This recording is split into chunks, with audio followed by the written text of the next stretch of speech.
ഇന്നത്തെ കഥയിലേക്ക് എല്ലാവർക്കും സ്വാഗതം. അങ്ങനെ നിഷയുടെയും മനോഹറിൻ്റെയും അതിഗംഭീരമായിട്ടുള്ള ആദ്യ രാത്രിയായിരുന്നു. ആ ദിവസം തന്നെയാണ് മനോഹർ ചോദിക്കുന്നത്, എന്തെങ്കിലും ആഗ്രഹമുണ്ടോ മോളൂ, ഫസ്റ്റ് നൈറ്റ് ആയതുകൊണ്ട് ചോദിക്കുകയാണെന്നൊക്കെ പറയുമ്പോൾ നിഷ പറയുന്നുണ്ട്, ഒരാഗ്രഹമുണ്ട്, ഈശ്വര സ്വർണ്ണം ആയിരിക്കല്ലേ എന്നൊക്കെ മനോഹർ പ്രാർത്ഥിക്കുകയാണ്. ആ സമയത്ത് നിഷ പറയുന്നുണ്ട്, എനിക്ക് എന്നും എൻ്റെ റോഹിയേട്ടൻ്റെ കൂടെ ഇതുപോലെ ചേർന്നിരിക്കണം, അപ്പം അത് മോള് പറഞ്ഞില്ലെങ്കിലും ഞാൻ സാധിപ്പിച്ചു തരില്ലയോ എന്നൊക്കെ സ്നേഹത്തോടെ മനോഹർ പറയുന്നുണ്ട്. അതിനുശേഷം പിന്നെ അവരുടെ ആദ്യ രാത്രിയിലേക്ക് കിടക്കുകയാണ്. അതേസമയം കിരണും കല്യാണിയും കൂടെ കുഞ്ഞിനെ കളിപ്പിച്ചുകൊണ്ടിരിക്കുകയാണ്. ആ സമയത്ത് കുഞ്ഞിനോട് തമാശ എന്നോണം കിരൺ പറയുന്നുണ്ട്, എടോ ഒരു ദിവസം കൂടെ കഴിഞ്ഞാൽ ഇയാൾ പിന്നെ നമുക്കിടയിൽ ഇല്ല കേട്ടോ. അത് കേട്ടപ്പോൾ കല്യാണിക്ക് എന്തോ വല്ലാത്തൊരു വിഷമം തോന്നുവാണ്. അപ്പം കിരൺ പറയുന്നുണ്ട്, നാളെ അമ്മയുടെ അടുത്ത് പോകണം, കുഞ്ഞിനെ നമുക്ക് ഇവിടെ ആക്കിയിട്ട് പോയാൽ മതി, അല്ലെങ്കിൽ കുഞ്ഞിനെ കണ്ടിട്ട് യാത്ര പറയുമ്പോൾ തനിക്കത് വലിയ വിഷമായിരിക്കും. അപ്പം കല്യാണി സങ്കടത്തോടെ പറയുന്നുണ്ട്, അത് ഞാൻ അങ്ങോട്ട് പറയാനിരിക്കുകയായിരുന്നു. അതിനുശേഷം കല്ലുമോനെ കൊഞ്ചിക്കുകയൊക്കെ ചെയ്യുന്ന സമയത്ത് കിരൺ പറയുന്നുണ്ട്, ഈ പെൺമക്കളെ അമിതമായിട്ട് സ്നേഹിക്കുന്ന അച്ഛനമ്മമാർക്ക് പറ്റുന്നൊരു അബദ്ധമുണ്ട്, അതാണ് നമുക്കിപ്പോൾ പറ്റിക്കൊണ്ടിരിക്കുന്നത്. അതെന്താ അങ്ങനെ? കല്യാണി ചോദിക്കുകയാണ്. അല്ല, അവരെ കല്യാണം കഴിച്ചു കൊടുത്തു കഴിയുമ്പോൾ പിന്നെ ഭയങ്കര വിഷമായിരിക്കും മക്കൾക്കും പിന്നെ അച്ഛനും അമ്മയ്ക്കും. പെൺകുട്ടി വീട്ടിൽ നിന്ന് പോയി കഴിഞ്ഞാൽ പിന്നെ എപ്പോഴും അവരെ കാണണമെന്ന് തോന്നും, അതുപോലെ തിരിച്ചും. അതൊക്കെ ദാമ്പത്യത്തിൽ വലിയ വലിയ പ്രശ്നങ്ങൾ ഉണ്ടാക്കാറുമുണ്ട്. അതുകൊണ്ടാ കുറച്ചൊക്കെ ഭാര്യയും മക്കളും ഭർത്താക്കന്മാരും ഒക്കെ അകലം പാലിക്കണമെന്ന് പറയുന്നത്. പിന്നെന്താ അകലം പാലിക്കാത്തേ? കല്യാണി തമാശയാക്കാണ്. അങ്ങനെ അകലാൻ വേണ്ടി നീ ഇതുവരെ അവസരം ഉണ്ടാക്കിയിട്ടില്ലല്ലോ. നമ്മുടെ വിവാഹം നടന്നതും കല്ലുമോൻ ജനിച്ചതും ഒക്കെ ഇന്നലെ നടന്നതുപോലെ തോന്നുവാ, പെട്ടെന്ന് കാലം കടന്നു പോയതുപോലെ. ഇനിയിപ്പോ കല്ലുമോന്റെ താഴെ ഒരാൾ വരാൻ സമയമായി. അത് കേട്ടിട്ട് കല്യാണി പറയുന്നുണ്ട്, ഉടനെ ഒന്നും വേണ്ട, മോന്റെ സ്നേഹം ഉടനെ ഒന്നും പകുത്തു പോവണ്ട, കുറച്ചുകൂടി കഴിയട്ടെ. അങ്ങനെ പറയരുത്, അത് മോന് വലിയൊരു മാനസിക പ്രശ്നം ഉണ്ടാക്കും. ഇപ്പം തന്നെ ഒന്നിച്ചാണ് ഒരു വാവ് വരുന്നതെങ്കിൽ അത് മോന് നല്ലൊരു ആശ്വാസമായിരിക്കും, അല്ലേടാ മോനെ? കിരൺ വെറുതെ കല്ലുമോനോട് ചോദിക്കുകയാണ്. ഇനിയിപ്പോൾ കുറച്ചുകൂടി കഴിഞ്ഞിട്ടാണ് ഇവന് താഴെ ഒരാൾ വരുന്നതെങ്കിൽ സ്നേഹം മൊത്തം അങ്ങോട്ടേക്ക് പോകുമ്പോൾ അതിവൻ ഇഷ്ടപ്പെട്ടെന്ന് വരില്ല. അതുകൊണ്ടാണ് കുഞ്ഞുങ്ങൾ തമ്മിൽ 2 വയസ്സിൻ്റെ വ്യത്യാസം മാത്രമേ ഉണ്ടാവാൻ പാടുള്ളൂ എന്ന് പഴമക്കാർ പറയുന്നത്. ഏതായാലും കുറച്ചുകൂടി കഴിയട്ടെ, കല്യാണി ഒന്നുകൂടെ സമാധാനിപ്പിക്കുകയാണ്. അപ്പം കിരൺ പറയുന്നുണ്ട്, ഏതായാലും ഡൽഹിയിൽ ഫ്ലൈറ്റ് ഇറങ്ങിക്കഴിഞ്ഞാലേ ഉടനെ വിളിക്കണം കേട്ടാ. അതൊന്നും എന്നോട് പറയണ്ട, ഞാൻ വിളിക്കുന്ന സമയത്ത് തിരക്കൊന്നും ഇല്ലാതെ ഒന്ന് അറ്റൻഡ് ചെയ്താൽ മതി. ഞാൻ അവിടെയാണെങ്കിലും എൻ്റെ മനസ്സ് മുഴുവൻ ഇവിടെ ആയിരിക്കും. എന്ന് കരുതി കോമ്പറ്റീഷൻ നടക്കുമ്പോൾ മനസ്സ് പതറിപ്പോവരുത് കേട്ടോ. നിന്റെ പടവും വാർത്തയും ഒക്കെ ഇനിയും പത്രങ്ങളിലും ചാനലുകളിലും ഒക്കെ നിറയണം, അതാണ് ഞങ്ങളുടെ ഒക്കെ സന്തോഷം. അവൻ കല്യാണിയും കുട്ടിയും ചേർത്ത് പിടിക്കുകയാണ്. അതേസമയം രാഹുൽ ആകെ ടെൻഷനിലാണ്. വേറൊന്നുമല്ല, കിരണിനെയും കല്യാണിയും അവർ സ്നേഹിക്കുന്നവരുടെ കല്ലുമോനെയും കുറിച്ച് ഓർത്തിട്ടാണ്. അയാളിങ്ങനെ വെപ്രാളത്തോടെ ചിന്തിക്കുന്നുണ്ട്, അവരെ രണ്ടുപേരെയും വേർപിരിക്കാതെ ഇനി എനിക്ക് ശരിക്കും ഉറങ്ങാൻ സാധിക്കില്ല. അതിനിടയിൽ നാടകം കളിച്ച് ഭർത്താവിനെ കൊല്ലാമെന്ന് പറഞ്ഞവൾ ഇതുവരെ ഒന്നും ചെയ്തിട്ടുമില്ല. നാളെ അവളെ എനിക്കൊന്ന് കാണണം. അങ്ങനെ പിന്നെ നേരം വെളുത്തപ്പോൾ തന്നെ രൂപയെ കാണാൻ വേണ്ടിയിട്ടാണ് രാഹുൽ പോകുന്നത്. വാതിൽ തുറന്ന് രാഹുലിനെ കണ്ടതും രൂപയുടെ മുഖത്ത് ആകെ ഒരു ദേഷ്യം നിറയാണ്. അവർ മനസ്സിൽ വിചാരിക്കുന്നുണ്ട്, ഇയാളെന്തിനാ ഇപ്പം ഇങ്ങോട്ടേക്ക് വന്നത്, ഇനി അടുത്ത എന്തെങ്കിലും ഏടാകൂടെ ഒപ്പിച്ചുകൊണ്ടായിരിക്കും. പക്ഷെ അത് അയാൾക്ക് മുന്നിൽ പ്രകടിപ്പിക്കാതെ പറയാണ്, കുറച്ച് ദിവസമായാലും ഏട്ടനെ കണ്ടിട്ട് വാ. അപ്പം രാഹുൽ അകത്തേക്ക് കയറി വരികയാണ്. അകത്തേക്ക് കയറി ഇരുന്നിട്ട് രാഹുൽ പറയുന്നുണ്ട്, നിന്നെ കുറച്ച് ദിവസമായിട്ട് കാണാതിരുന്നപ്പോൾ എന്തോ ഒരു ബുദ്ധിമുട്ട് പോലെ. എന്നെ എൻ്റെ ഭാര്യയും മോളും ഒക്കെ മനോരോഗിയാക്കുക, അതിനെല്ലാം കാരണക്കാരനാരാണെന്ന് നിനക്കറിയാലോ. അറിയാം ഏട്ടാ, പക്ഷേ മനോഹറിനെ സരയുമോള് ജീവന തുല്യം സ്നേഹിക്കുമ്പോൾ നമുക്ക് എന്ത് ചെയ്യാൻ പറ്റും? ഞാനിപ്പോൾ എന്ത് ചെയ്യണമെന്ന് അറിയാത്തൊരവസ്ഥയില്ല. ഒരു കുഴപ്പവും ഇല്ലാതിരുന്ന് എന്നെ കൊണ്ടുപോയി മെൻ്റൽ ഹോസ്പിറ്റലിൽ കൊണ്ടുപോയി ഷോക്കും തന്നു. അപ്പോൾ രൂപ വിചാരിക്കുന്നുണ്ട്, തനിക്ക് ഷോക്ക് മാത്രമല്ല തരേണ്ടത്. അതൊക്കെ പോട്ടെ, നീ ഇപ്പോൾ ചന്ദ്രസേനനെയും മക്കളെയും നല്ലതുപോലെ സ്നേഹിക്കുന്നുണ്ടെന്നറിയാം. എങ്കിലും നമ്മൾ പറഞ്ഞ കാര്യം എന്തായി? ചന്ദ്രസേനനെ മുകളിലേക്ക് അയക്കേണ്ട സമയം കഴിഞ്ഞില്ലേ? അത് കേട്ടത് രൂപയുടെ രക്തം തിളക്കുകയാണ്. പക്ഷെ അത് രാഹുൽ കാണാതിരിക്കാൻ വേണ്ടി അവർ ശ്രദ്ധിക്കുന്നുണ്ട്. അപ്പോൾ രാഹുൽ പറയാണ്, ഈ കർക്കിടകത്തിലെങ്കിലും നീ അവനെ മുകളിലേക്ക് അയക്കുമെന്നാണ് കരുതിയത്. അപ്പോൾ രൂപ പറയുന്നുണ്ട്, അത്രത്തോളം കാര്യങ്ങൾ എത്തിയിട്ടില്ല ഏട്ടാ. ഞാൻ പെട്ടെന്ന് സ്നേഹം കാണിച്ചതിൻ്റെ ഒരു സംശയം എല്ലാവർക്കും ഉണ്ട്. ഇടയ്ക്കിടയ്ക്ക് അതെൻ്റെ മക്കൾ എന്നോട് ചോദിക്കുന്നുമുണ്ട്. അതുകൊണ്ട് അങ്ങേർക്ക് എന്തെങ്കിലും സംഭവിച്ചാൽ അവരെന്നെ സംശയിക്കുന്നുള്ള കാര്യം ഉറപ്പാ. എങ്കിൽ ഈ സമയവും സന്ദർഭവും ഒത്തുവരുമ്പോൾ നീ എന്തെങ്കിലുമൊക്കെ ചെയ്താൽ മതി. പിന്നെ മറ്റേ കാര്യം എന്തായി എന്ന് വെച്ചാൽ രൂപ ചോദിക്കുകയാണ്. അല്ല, കിരണിനെയും കല്യാണിയും അകറ്റിയിട്ട് മനോഹർ എൻ്റെ മോളുടെ ജീവിതത്തിൽ നിന്നും പോകുമ്പോൾ കിരണിനെ അവൾക്ക് കൊടുക്കാമെന്ന് പറഞ്ഞിരുന്നില്ലേ? അങ്ങനെ ചിലതൊക്കെ നമ്മൾ തീരുമാനിച്ചിരുന്നില്ലേ? അതെന്തായി എന്നാണ് ഞാൻ ചോദിച്ചത്. അപ്പോൾ രൂപ ഇങ്ങനെ ദേഷ്യത്തോടെ ചിന്തിക്കുകയാണ്. കല്യാണിയെപ്പോലെ നല്ലൊരു മരുമകൾ, അടുത്ത ജന്മത്തിലും അവൾ തന്നെ എൻ്റെ മരുമകളായി വരണം എന്നാണ് എൻ്റെ ആഗ്രഹം. അപ്പോഴാ അവരെ തമ്മിൽ പിരിക്കുന്നത്. അതിന് വേണ്ടുന്ന കാര്യങ്ങളൊക്കെ ഏട്ടൻ തന്നെ പറഞ്ഞു തന്നാൽ മതി. കല്യാണിക്കിപ്പോൾ വലിയൊരു അവാർഡൊക്കെ കിട്ടിയിട്ടുണ്ട്. അതിനുവേണ്ടി അവൾ ആദരിക്കുന്നൊരു ഫെസ്റ്റിവലൊക്കെ നടക്കുന്നുണ്ട്. അന്നെന്തോ മത്സരവും നടക്കുന്നുണ്ട്. അതിനുവേണ്ടി മോള് പോകാൻ പോവുക. ഓ, കൂടെ കിരണും പോകുന്നുണ്ടോ? രാഹുൽ ചോദിക്കുകയാണ്. അതിനുള്ള സാധ്യത കുറവാ. കല്യാണിക്ക് ഒരാഴ്ചയെങ്കിലും മാറി നിൽക്കേണ്ടി വരും. അതുകൊണ്ട് കിരണ് പോവാൻ സാധ്യതയില്ല. അത് കേട്ടതും രാഹുൽ എന്തൊക്കെയോ ചിന്തിച്ചുകൊണ്ടിരിക്കുകയാണ്. അവൻ രൂപ ചോദിക്കുന്നുണ്ട്, ഏട്ടൻ എന്താ ആലോചിക്കുന്നത്? കല്യാണം കഴിഞ്ഞ ശേഷം ഒരാഴ്ചയൊക്കെ അവർ ആദ്യമായിട്ടാണ് മാറി നിൽക്കുന്നത്. അതെ, കല്യാണം കഴിഞ്ഞ ശേഷം അവൾ അവനെ പറ്റിച്ചേർത്ത് നിൽക്കുമായിരുന്നല്ലോ. രാഹുൽ പുച്ഛത്തോടെ പറയാണ്. എന്നുവെച്ചാൽ അർഹിക്കാത്ത ജീവിതമാണല്ലോ അവൾക്ക് കിട്ടിയത്.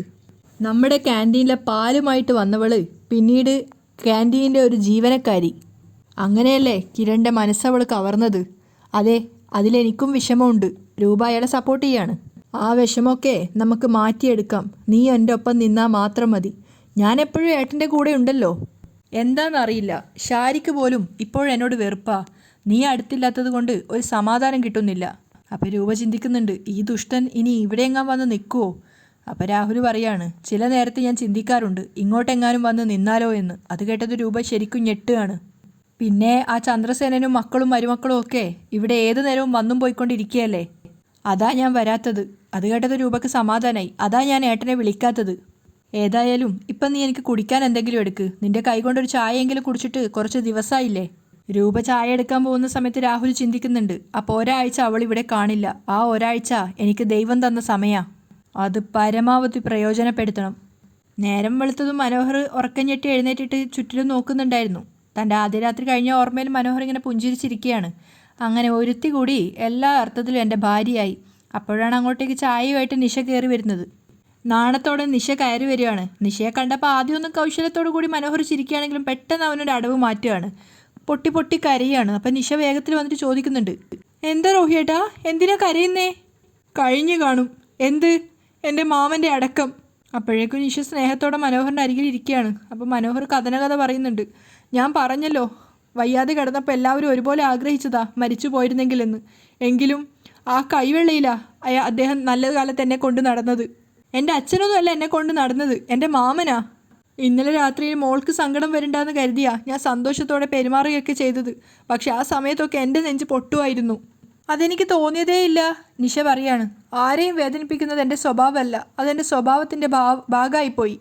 അതിനുശേഷം നിഷയോട് ചോദിക്കുകയാണ്, ചൂടുണ്ടോ ചായക്ക്? ഒരുപാട് ചൂടില്ല, ഒരു മീഡിയം ചൂടേ ഉള്ളൂ. ആ, അത് നന്നായി, അതാ എനിക്ക് വേണ്ടത്. അതിനുശേഷം നിഷയുടെ കയ്യിൽ നിന്ന് ചായക്കപ്പ് വാങ്ങി ഒരു കവിള് കുടിച്ചതിന് ശേഷം പറയുന്നുണ്ട്, നാളെ മുതൽ എനിക്ക് മസാല ചായ മതി. അങ്ങനെയാണെങ്കിൽ ഇപ്പം തന്നെ മാറ്റി കൊണ്ടുവരാം. നിഷ പറയുന്നുണ്ട്, ഏയ് ഇന്ന് പോട്ടെ, കുഴപ്പമില്ല, നാളെ മുതൽ മസാല ചായ ഇട്ട് തന്നാൽ മതി. ഓർത്തിരിക്കാൻ വേണ്ടി ഞാൻ പറഞ്ഞതാ.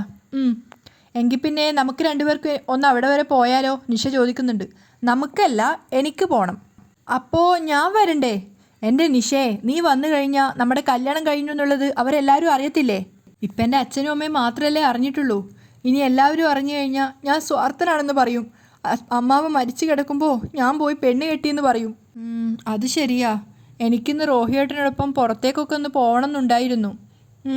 എങ്കിൽ ഇന്നത്തെ ദിവസം നമുക്ക് പുറത്തേക്കൊക്കെ ഒന്ന് പോവാം. പക്ഷെ നാളെ ഞാൻ എന്തായാലും പോവും. മനോഹർ പറയാണ്. മോളെ വീട്ടിൽ കൊണ്ടുപോയി നിർത്തിയിട്ട് അത് കുഴപ്പമില്ല. റോഹിയേട്ടൻ എൻ്റെ കഴുത്തിൽ താലി കെട്ടാൻ വേണ്ടി ഒരുപാട് റിസ്ക് എടുത്തില്ലേ? അതുകൊണ്ട് റോഹിയേട്ടന് വേണ്ടി എന്ത് റിസ്ക് എടുക്കാനും ഞാൻ തയ്യാറാ. എന്ത് ചെയ്യാനാ? സ്നേഹിക്കുന്നവരൊക്കെ ദേ ഇവിടെ നെഞ്ചിൽ കയറിയിരിക്കും. പിന്നെ അവരെ വിട്ടുകളയാൻ ഭയങ്കര പ്രയാസാ. അങ്ങനെ ഒരു ജന്മമായിപ്പോയി എൻ്റേത്. പിന്നെ ഞാനിപ്പോൾ കരഞ്ഞത് വേറൊന്നും കൊണ്ടല്ല മോള് രാവിലെ എഴുന്നേറ്റ് കുളിക്കാൻ പോയപ്പോൾ ഞാനൊന്ന് കണ്ണടച്ചായിരുന്നു. ആ സമയത്ത് എന്നെ ആരോ തട്ടി വിളിച്ചു, മാമനാ. എന്നാലും എൻ്റെ വായിക്കരിയിടാൻ നീ വന്നില്ലല്ലോ മോനെ എന്ന് മാമൻ കരഞ്ഞു പറഞ്ഞു. മനോഹർ സങ്കടത്തോട് കരയാണ്. നിഷയാണെങ്കിൽ വേദനയോടെ നോക്കി നിൽക്കുന്നുണ്ട്. അപ്പോൾ മനോഹർ പറയാണ്, ഇനിയിപ്പോൾ അടുത്ത കർക്കിടക വാവിന് ബലിയിടാം. എൻ്റെ മാമൻ്റെ ആത്മാവിന് നിത്യശാന്തി കിട്ടട്ടെ, അദ്ദേഹത്തിന് മോക്ഷം കിട്ടട്ടെ. അപ്പോഴേക്കും സരിയുവിൻ്റെ കോള് വരികയാണ്. ഫോൺ എടുത്തത് മനോഹർ പരിങ്ങുന്നുണ്ട്. എന്നിട്ട് പറയാണ്, ബന്ധുക്കളൊക്കെ വിളി തുടങ്ങി, പരിഭവം പറയാനായിരിക്കും.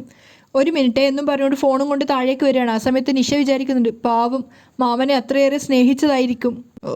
അവൾക്ക് വിളിക്കാൻ കണ്ടൊരു സമയം. എന്നിട്ട് ഫോൺ എടുത്തിട്ട്, മോളൂ എവിടെയാ മനുവേട്ടാ? ഇന്നലെ രാത്രി ഒന്ന് വിളിച്ചതുപോലും ഇല്ലല്ലോ. തിരക്കായിരുന്നു. മോളൂൻ്റെ അച്ഛൻ വന്നപ്പോൾ കാര്യങ്ങളൊക്കെ പറഞ്ഞില്ലേ? പറഞ്ഞായിരുന്നു.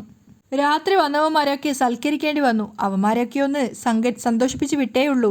ബിസിനസ് ഒന്ന് മൊത്തത്തിൽ മെച്ചപ്പെട്ട് വരുന്നൊരവസ്ഥയിലാ. അപ്പം സങ്കടത്തോടെ സരയു പറയുന്നുണ്ട്, നമുക്ക് അമേരിക്കയിലേക്ക് പോവാം മനുവേട്ടാ. ഇവിടെയാണെങ്കിൽ മൊത്തത്തിൽ ഉരുൾപൊട്ടലും വെള്ളപ്പൊക്കയും ഒക്കെയാ. മോളെ, എല്ലാ നാട്ടിലും ഓരോരോ പ്രശ്നങ്ങളുണ്ട്. അമേരിക്കയിൽ മഞ്ഞ് വീണാലുണ്ടല്ലോ, മനുഷ്യ പറ്റില്ലാതെയാ മഞ്ഞ് വീഴുന്നത്. എന്നാലും എത്ര മഞ്ഞ് വീണാലും വെയിലാണെങ്കിലും മനുവേട്ടൻ എൻ്റെ അരികിലുണ്ടെങ്കിൽ എനിക്ക് മൊത്തത്തിലൊരു തണുപ്പാ. എനിക്കാണെങ്കിൽ ചൂടും. മനോഹർ അറിയാതെ പറഞ്ഞുപോയി. എന്താ? അല്ല, ഇപ്പോൾ നല്ല ചൂടാ. മഴ മാറി വെയിൽ വന്നപ്പോഴേക്കും മൊത്തത്തിൽ ചൂടാ. മനോഹർ കടന്ന് ഉരുളാണ്. അപ്പോൾ സരയു പറയുന്നുണ്ട്, ഒന്ന് വാ മനുവേട്ടാ, ഞാൻ കാത്തിരിക്കുക. മോളു, ഇന്നൊരു ദിവസം ക്ഷമിക്ക്. നാളത്തേക്ക് ഞാൻ അവിടെ എത്തും. എന്നിട്ട് നമുക്ക് പുറത്തൊക്കെ പോയി അടിച്ച് പൊളിക്കാം. എന്നിട്ട് മുകളിലേക്ക് നോക്കിക്കൊണ്ട് പരിഭ്രമിച്ച് ചോദിക്കുന്നുണ്ട്, എൻ്റെ കുഞ്ഞ് അനങ്ങുന്നുണ്ടോ? ആ പിന്നെ, ഏതു നേരവും കയ്യും കാലും ഇട്ട് അടിക്കുക. മനോഹർ താല്പര്യമില്ലാത്ത മട്ടിലാണ് കേട്ട് നിൽക്കുന്നത്. മനുവേട്ടനെ അന്വേഷിക്കുകയാണോന്ന് എനിക്ക് സംശയമുണ്ട്, സരയു പ്രണയത്തോടെ പറയാണ്. ഓ, എന്നിട്ട് അവ സ്വയം ചിന്തിക്കുകയാണ്, പിന്നെ വയറ്റിൽ കിടക്കുന്ന കുഞ്ഞല്ലേ എന്നെ അന്വേഷിക്കുന്നത്. ആ മോളു, ഞാനേ നമ്മുടെ കുഞ്ഞിനെക്കുറിച്ച് ചിന്തിച്ചതാ. ഞാനേ ഇടയ്ക്ക് വിളിച്ചോളാം. മനുവേട്ടൻ ഇടയ്ക്ക് വിളിക്കണേ. ഇനി മനുവേട്ടൻ്റെ ശബ്ദം കൂടെ കേട്ടില്ലെങ്കിൽ എനിക്ക് ആകെ കൂടെ ഒരു ശ്വാസം മുട്ടലാ. അപ്പം മനോഹർ വിചാരിക്കുന്നുണ്ട്, എനിക്ക് നിന്റെ ശബ്ദം കേൾക്കുന്നതാടി ശ്വാസം മുട്ടൽ. ആ ശരി മോളൂ, ഞാൻ വിളിച്ചോളാം. മനോഹർ പ്രണയത്തോടെ പറയാണ്. അങ്ങനെയാണ് സരയു കോൾ കട്ട് ചെയ്യുന്നത്. അപ്പോഴേക്കും നിഷ പിന്നിൽ നിന്ന് സ്റ്റെപ്പ് ഇറങ്ങി വരുന്നുണ്ടായിരുന്നു. അപ്പോഴേക്കും നിഷ അടുത്തെത്തിയത് മനോഹർ മുഖമൊക്കെ മാറ്റി കരയുന്നത് പോലെയാക്കി.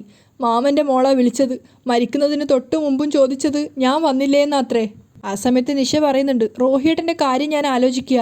ഇന്നത്തെ കാലത്ത് എൻ്റെ പ്രായത്തിലുള്ള മിക്ക കുട്ടികളും വിദേശത്തിലേക്ക് പോവുക. UK-യിലേക്കും അമേരിക്കയിലേക്കും കാനഡയിലേക്കും ഒക്കെ. അവർക്കാർക്കും ഇങ്ങനെ ഒരു ഫീലിങ്സ് ഒന്നും ഇല്ല.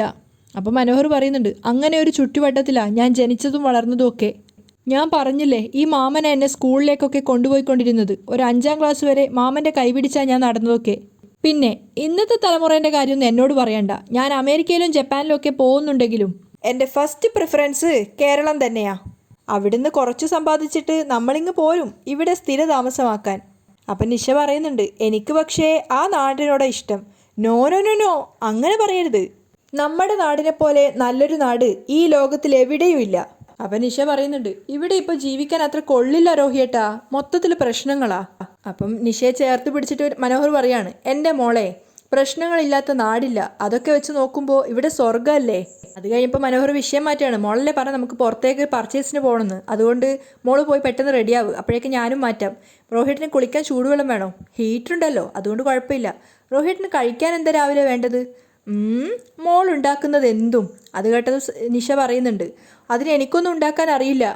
എന്നാൽ പിന്നെ മോൾക്ക് എന്താണ് ഇഷ്ടം എന്ന് വെച്ചാൽ അടുക്കളയിലുള്ളവരോട് പറഞ്ഞേക്ക്. അതാണ് എൻ്റെ ഇഷ്ടം. ഇനി മുതൽ മോള് കഴിക്കുന്ന ഭക്ഷണമല്ല ഞാനും കഴിക്കും. ശരി, എങ്കിൽ പിന്നെ റോഹിയേട്ടൻ കുളിച്ചിട്ട് വാ. അത് കഴിഞ്ഞിട്ട് നിഷയോട് പറയുന്നുണ്ട്, നമുക്ക് ബൈക്കിൽ പോയാലോ? അതെന്താ, കാറിൽ പോയാൽ പോരെ? അങ്ങനെയല്ല, ബൈക്കിൽ ഭർത്താവിനോട് ചേർന്നിരുന്ന് പോകുന്നത് മിക്ക പെൺകുട്ടികൾക്കും ഇഷ്ടമുള്ള കാര്യമാണല്ലോ, അതുകൊണ്ട് ചോദിച്ചതാ. എന്നാൽ പിന്നെ അങ്ങനെ മതി. അവളും പ്രണയത്തോടെ കൊഞ്ചിക്കുഴഞ്ഞ് പറഞ്ഞിട്ട് മുകളിലേക്ക് പോവാണ്. ആ സമയത്ത് മനോഹർ ചിന്തിക്കുന്നുണ്ട്, സരയുവിനെ കെട്ടിയിട്ട് അബദ്ധം പറ്റിയതുപോലെ ഇവിടെ പറ്റരുത്. കൃത്യമായിട്ട് കാര്യങ്ങൾ ഓപ്പറേറ്റ് ചെയ്തിട്ട് മുങ്ങേണ്ട സമയത്ത് മുങ്ങണം. മനോഹറിൻ്റെ മുഖത്തൊരു കൗശലച്ചിരി വിരിയാണ്. അവിടെയാണ് ഇന്നത്തെ എപ്പിസോഡ് വൈൻഡപ്പ് ചെയ്യുന്നത്.